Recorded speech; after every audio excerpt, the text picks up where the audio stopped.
नमस्कार. मी रविकिरण रामदास गवस माटणे जिल्हा परिषद निवडणूक लढवतोय. माटणे जिल्हा परिषद निवडणूक लढवत असताना काही माध्यमातून स्टेटमेंट यायला लागलेले आहेत.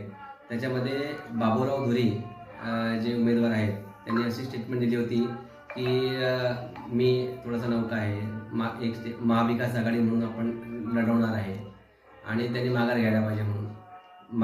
ह्याबाबत बाबूराव धुरींना अधिकार नाही आहे, कारण मला अधिकृत उमेदवारी मिळालेली आहे आणि ह्याचा विचार माझे वरिष्ठ घेतील. त्यांनी आपल्या पक्षाचा विचार करावा. मुळात बाबूराव धुरींनी गेली 30 ते 35 वर्ष आधी इथं विकासासाठी म्हणून काम करतो म्हणतायत ते.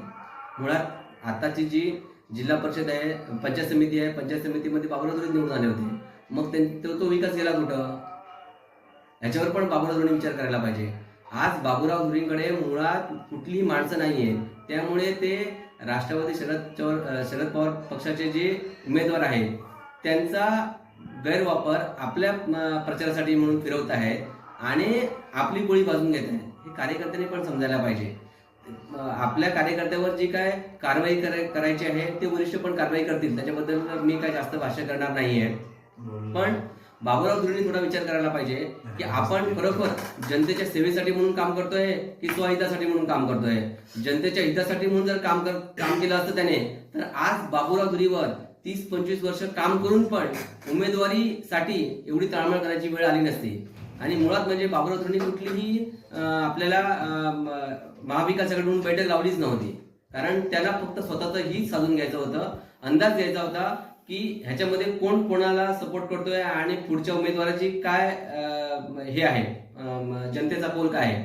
आज जो मी उमेदवारीचा फॉर्म भरलेला आहे तो जनतेच्या कौलमधूनच घेतलेला आहे, माझ्या वरिष्ठांच्या सांगण्यावरूनच घेतलेला आहे. आमच्या जिल्हाध्यक्ष अमित सामंत, अर्चना गारे-परब आणि आपले ज्येष्ठ नेते सुरेशभाई दळवी आमची प्रत्यक्ष बैठक झालेली आहे आणि त्या बैठकीमध्येच माझा अधिकृत फॉर्म आम्ही आज भरलेला आहे.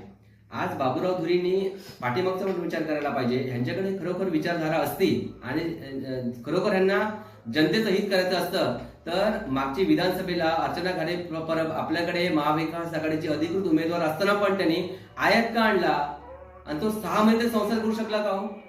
मग हा कोणासाठी आणला होता त्यांनी? जनतेसाठी तर नक्कीच आणला नाहीये, तो स्वहितासाठीच आणलेला आहे. हे जनतेने पण कुठेतरी विचार करायला पाहिजे. आज खरोखर आज आमची जनता साधी गोळी आहे.